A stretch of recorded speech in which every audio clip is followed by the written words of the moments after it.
Hi everyone, আজকে একটা জিনিস বানাবো। কি বলো তো, এই যে দেখতে পেয়েছো এখানে আমি দুধ দিয়ে নিয়েছি আমুল তাজা 500 গ্রাম। এবার এটা ফুটিয়ে ঘন করে নিয়েছি। এবার ঘন করা দুধটাকে একটা থালায় ঢেলে নিয়ে রোদে দিয়ে দেবো।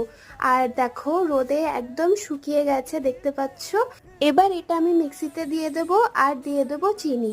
এবার নিশ্চয়ই বুঝতে পারছো আমি কি বানাচ্ছি, গুঁড়ো দুধ।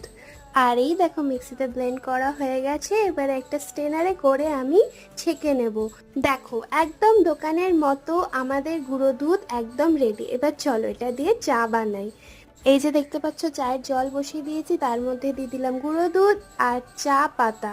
চা যতক্ষণ ফোটাতে পারবে চায়ের টেস্ট তত বাড়বে। এই যে চা আমাদের রেডি।